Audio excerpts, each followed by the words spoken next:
if you're in the market for a mid-sized truck, you've basically had one option, and that option was the Toyota Tacoma. I mean, Chevy had the Colorado, GMC had the Canyon, Ford had the Ranger oh so long ago, and Honda has the Ridgeline, but if you call that a truck, you're just lying to yourself. But those cars, I mean trucks, have been produced on and off throughout the years, whereas the Tacoma's been produced pretty consistently. Now, since those other trucks are now back in the market, Toyota needs to make sure that their latest Tacoma is up to the game, that it can really compete with all this shiny new competition in the marketplace. So what we're going to find out in today's review is, does the 2018 Toyota Tacoma TRD package really compete with the competition? So let's start off with the styling of this truck. This thing looks awesome. You look at it from the front end, and the first thing that catches your eye is this massive grille. It has this really cool metal weave material that makes it up, and it is surrounded by this really cool chrome accent piece that really makes it pop. And something that really adds to the look of the front of this car are the bumpers, which are made out of this dark gray plastic material that look beefy and make this car look a lot meaner. And when you look at the headlamps, damn, those things are high off the ground. They're tied into the hood. They give it this really aggressive look, and the hood complements the aggressive look as well. It's really high off the ground. It's long, it's menacing, and it makes this truck a lot more imposing than some other mid-sized trucks on the market, such as the Honda Ridgeline, which basically looks like a feminine Honda Pilot with the back chopped off. And if you're looking for a truck, I'm not entirely sure why you buy one of those unless you just wanted to drive it to work. Moving on to the sides, the biggest thing that stands out to me are the running boards. This car has powder-coated running boards, and it makes getting in and out of the truck a lot easier, and it adds to the look. It's a really cool look, and it doesn't really detract from the ground clearance all that much either. Now, other than that, on the sides, you'll notice the wheels and tires. They're 16-inch wheels, but the tires are Goodyear Wranglers, which are killer for off-roading, and they pop. They have tons of tread, and they make this truck look like it really means business. This is the TRD truck, so it's the off-road one, which is gonna have the beefier tires and all that good stuff. Now, when you move on to the back, you'll notice the Tacoma symbol is embossed into the rear liftgate, and the taillights kind of look like the old F-250 series trucks from Ford in the way that you have the red on top of the little white reversing light in the bottom. And other than that, I really like the chrome bumpers that make it pop and the chrome exhaust tip on the right side. That kind of adds some bling to this truck. Now, other than that, it's basically a big-ass truck that has a lot of road presence, stares you down, and I really like it for that. And I think a lot of the market's gonna like that because the Honda Ridgeline is just a Honda Pilot with the back chopped off. You don't want that. And the Chevy Colorado, while it looks cool, it has about the same ground clearance as my Porsche. And that's not really a joke because of that front lip spoiler that reduces the ground clearance really severely. So this truck has a lot of presence, especially compared to the competition. Now let's talk about powertrains. You have a 3.5 liter V6. Now this isn't the revamped V6. This one, it runs on the Atkinson cycle and all that. It's modern, but it only puts out 278 horsepower and 265 pound-feet of torque. And those are good numbers, but it can't match the Chevy Colorado, which puts out 308 horsepower. And it definitely doesn't feel all that fast, but it does pull strongly once you get into the meat of that torque curve that this V6 has. Now, complementing that engine is the transmission. It's a 6-speed automatic, which may not sound all that modern, but it does shift pretty smoothly. However, sometimes when you do give it a jab of gas, you can feel a little bit of jerk on upshifts. Now, this powertrain combination provides you with 18 city and 22 highway, which combines to 20 mpg overall, which for a truck is not that bad. You especially got to consider the fact that this truck weighs about 5,500 pounds, if I am correct, which is pretty heavy for a V6 to be lugging around. And it does have a 6,400 pound tow capacity, which is pretty good. That is not bad at all. It's a lot better than the 5,000 pound capacity of the Honda Ridgeline. Now, this powertrain, it's not all that refined. When you first fire up the engine, oh, it sounds great. You have the TRD performance exhaust, which makes it sound a lot deeper and a lot manlier than you would expect from a V6. But when you're just driving along, you can hear that engine. I'll be driving along in top gear at about 1500 RPM, and you hear this constant drone. It's like, consistently going on to oblivion. And that does get a little bit annoying when you're driving the car for a bit. Now, when the engine's actually revved up, it's not that loud. It's just when you're cruising along, you have that exhaust drone. And I don't know if that's solely because of the TRD exhaust or what, but it does get annoying. Now, let's talk a little bit about the driving experience now that we've covered the powertrain. Now, you have this big fat leather-wrapped steering wheel which inspires confidence when you're gripping it. It makes it feel like a big, beefy, manly truck, but when you dial in lock, you immediately realize, this is not a sports car, which is to be expected. It's a big truck. Now, what you will immediately notice when you're driving along the road is that this car feels wide. Now, it's not that big of a truck when you compare it to something like a Chevy Silverado or the bigger Toyota truck, the Tundra, but I'm just blown away by how wide this thing feels. You'll be driving along and the hood just looks like it's stretching out of your lane. You feel like when you go past other cars on two-lane roads that you're gonna scrape them. It's a big truck. And when you go to park it, if you're just doing a regular bay parking spot, you really have to peer out over that hood and hope and pray that you don't hit anyone. Now, the steering feel, like I said, it's not all that communicative, but I mean, that's pretty normal for a truck. You're not going to get a sports truck in the Tacoma here. Now, that basically sums up the driving experience, but there is a certain amount that has to be attributed to the ride of this truck. That does detract from the experience a bit, and that is a shame. You would think with these Bilstein shocks and this off-road tuned suspension that you might have a little bit more play in the suspension and that the car would drive a bit better, but it doesn't.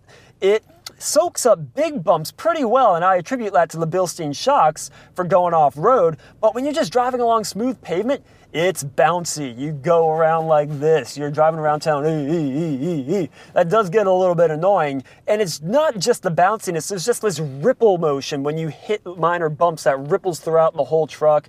And I just don't get it. I mean, it's not that the truck should be all that uncomfortable. It's just the suspension isn't quite as well tuned as I would have expected from a truck like this. Now, the Chevy Colorado drives quite a bit better in terms of how it rides. And the other thing that the Colorado beats the Tacoma in is overall refinement. This truck, it has a decent amount of road noise from those Wrangler off-road tires, and wind noise isn't that bad, but then you have that engine drone, and that just changes the whole game right there.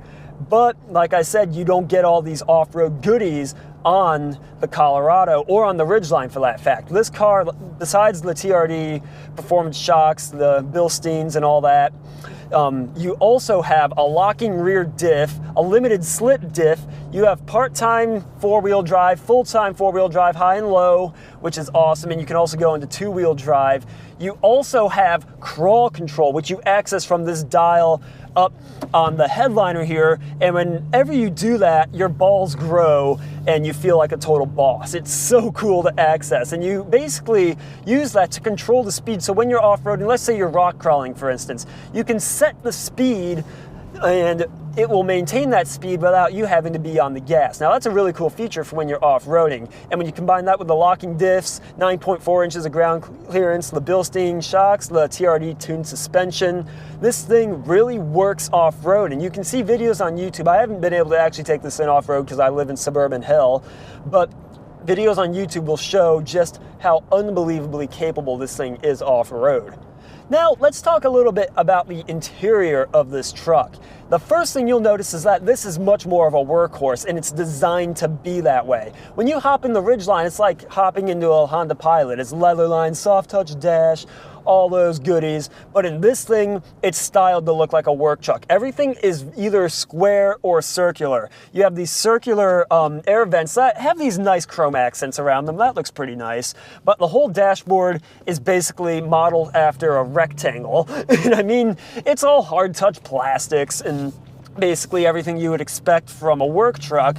But, I mean, they managed to stick it together in a way that looks pretty appealing. I really like those chrome surrounds on the air vents. I like the overall style of the dashboard. There's these nice cutouts around the infotainment system here in the center stack that make it look really not that bad at all. It's not until you come up and wrap on the dashboard that you realize, like, yeah, it's a little bit on the cheaper side, but I mean, for a work truck, not bad at all. Now, the climate controls and the controls in general are really, really easy to use. The controls are high up. It's all manual climate control, no automatic, dual zone, hubba-da-ha in this model here. But I mean, it's easy to read. The one thing I would say is I wish the dial for the heat temperature was a little bit easier to read. When you scroll it to the right or left, it's hard to tell, especially with sunglasses on, what temperature you're at. That can get a little bit annoying at a glance.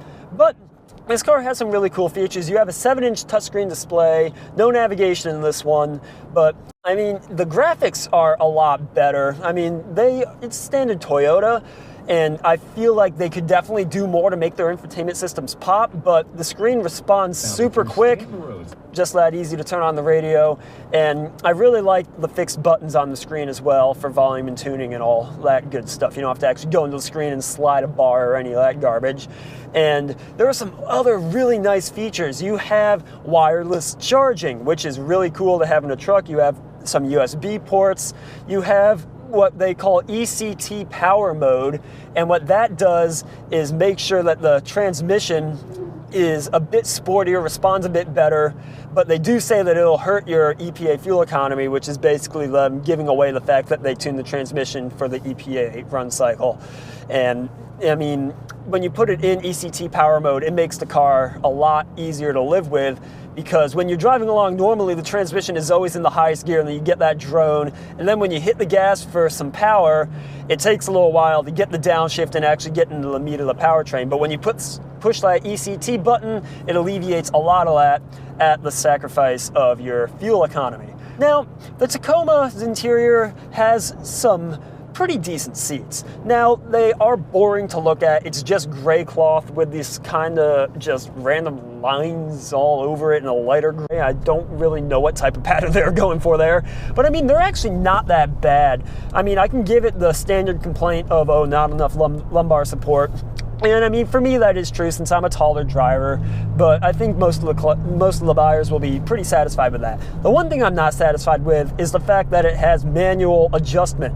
Why? Come on, this truck's 37 grand. Put some power adjustment in it, please. But I mean, other than that, I don't have that many complaints with the interior. It's definitely a worker's truck. If you're trying to buy a truck to daily drive or use as a long trip cruiser, or kind of more of a luxury truck, which is becoming a thing nowadays. People want to buy these trucks just to say they can go off-road, but mainly they just drive them to their 9-to-5 office job. Now, if you're looking for something like that, I would not really recommend this truck, solely because it's not quite as refined as some of the competition.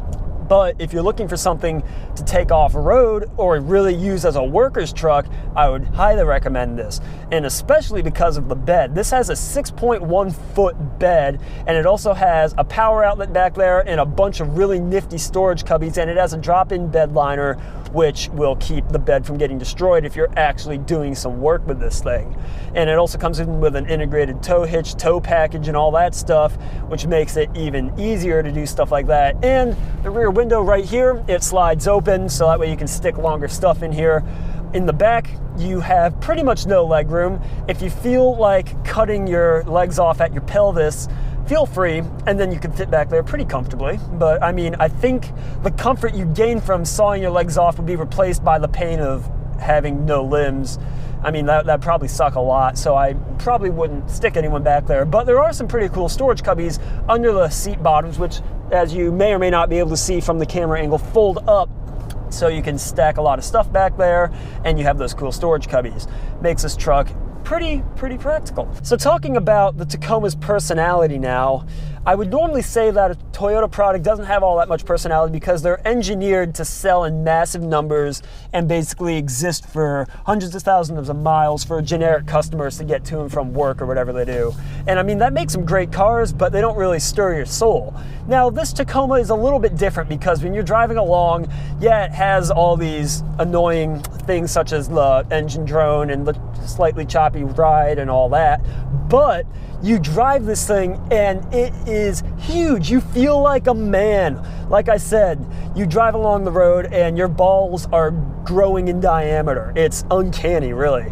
And you look over the hood and you get out and you look at the truck, you see those beefy off-road tires, you know you have the locking diff, the limited slip, the crawl control, and you're just like, damn, I can go and climb a mountain in this thing. And some people literally have climbed mountains. Like, people can do some crazy stuff in these trucks.